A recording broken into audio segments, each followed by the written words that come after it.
अफ्रीकी लोग मंत्र जाप, आरती और भजन कर रहे हैं। अफ्रीका में तेजी से हिंदू धर्म अपना रहे हैं लोग। लाखों अफ्रीकी इस्लाम को छोड़कर सनातन धर्म को अपना रहे हैं।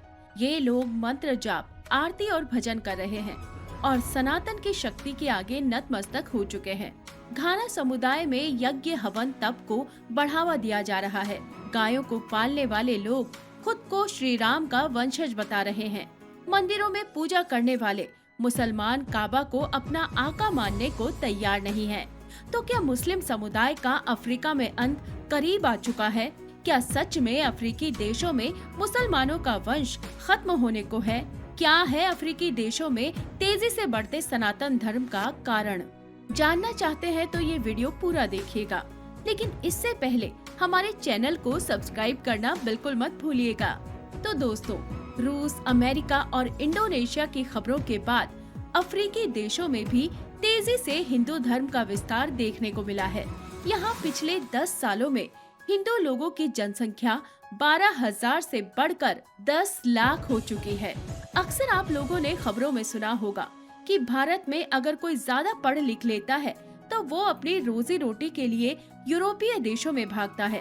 हालांकि अफ्रीकी देशों में जाना किसी को खास पसंद नहीं होता, क्योंकि यूरोपीय देशों की तुलना में अफ्रीकी देशों ने अभी इतनी तरक्की नहीं की है।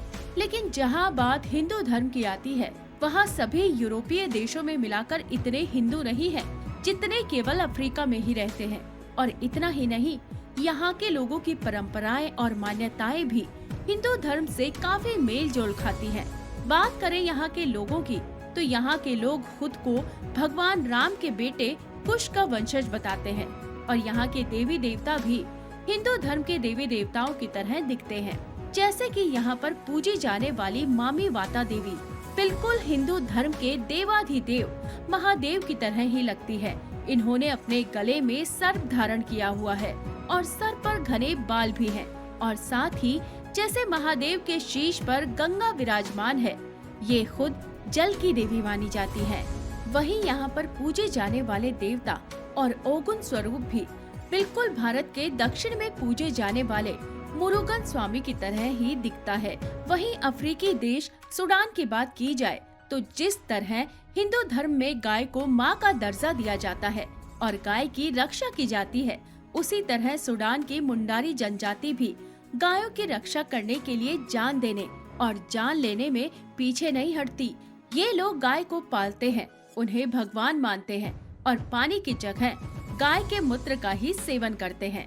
इसी के साथ जिस तरह हिंदू धर्म में पंचगव्य का इस्तेमाल किया जाता है, उसी तरह मुंडारी जाति में भी गाय के गोबर, मूत्र और दूध और दही को मिलाकर पंचगव्य बनाया जाता है और इसी से बड़ी बड़ी बीमारियों का इलाज भी किया जाता है। इसी के साथ अफ्रीका में रहने वाली कुशाइट जाति के लोग खुद को श्री राम के बेटे कुश का वंशज मानते हैं और ये प्रथा आज की नहीं बल्कि युगों पुरानी है। क्योंकि एक बार जब हिंदू धर्म के समर्थक स्वामी कृष्णानंद जी अफ्रीका के किंग हैले सेल्सी से मिले थे, तो उन्होंने किंग को रामायण पढ़ने के लिए दी, लेकिन किंग ने बोला कि ये किताब वो पढ़ चुके हैं। दरअसल श्री राम को पश्चिमी देशों में एक समय तक रेहम ही कहकर बोला जाता था। समय के साथ रेहम का आर हटता चला गया और श्री राम किंग हैम बन गए। तो इस बात में कोई दो राय नहीं है कि अफ्रीका में हिंदू धर्म त्रेता युग से ही चला आ रहा है।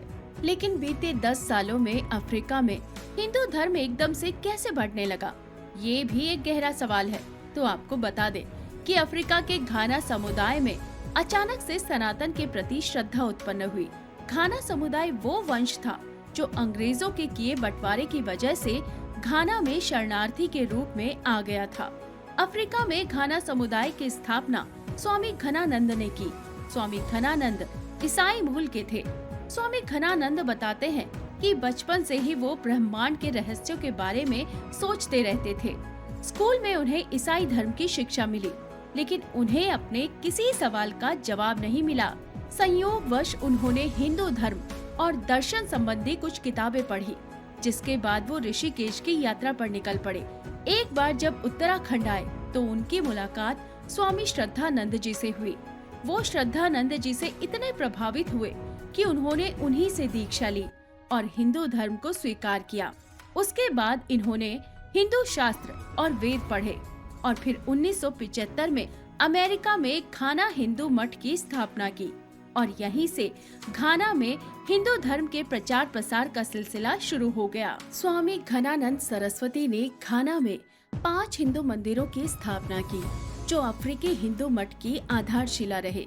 साथ ही घाना में स्कॉन मंदिर भी अधिक हैं। घाना सिंधु मठ अखबार सनातन धर्म की विविधताओं को प्रकाशित करता रहता है और जो लोग पहले केवल यहाँ पर अपनी जिज्ञासाओं को शांत करने आते थे, धीरे धीरे उन्होंने जब हिंदू धर्म को गहनता से जाना तो न केवल ईसाइयों बल्कि मुसलमानों ने भी हिंदू धर्म को अपनाने का फैसला किया। हालांकि कट्टरपंथियों द्वारा उन पर आरोप लगाए गए कि जबरन इनका धर्म परिवर्तन हुआ है, लेकिन घाना हिंदुओं ने खुद स्वीकार किया कि उन्होंने अपनी मर्जी से सनातन धर्म को चुना है। घाना की कुल आबादी लगभग 22 करोड़ है और यहाँ हिंदू धर्म को मानने वाले लोगों की संख्या 15,000 के करीब है। इनमें से 3,000 अफ्रीकी मूल के लोग अफ्रीका हिंदू मठ से जुड़े हुए हैं।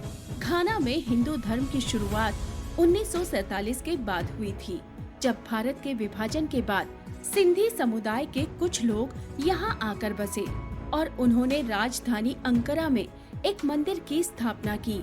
ये मंदिर आज भी मौजूद है।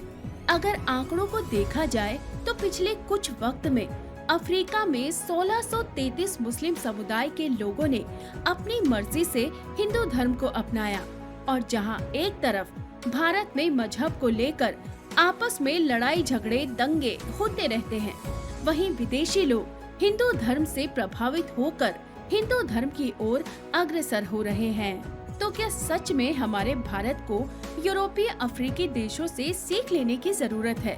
हमें कमेंट करके बताइएगा।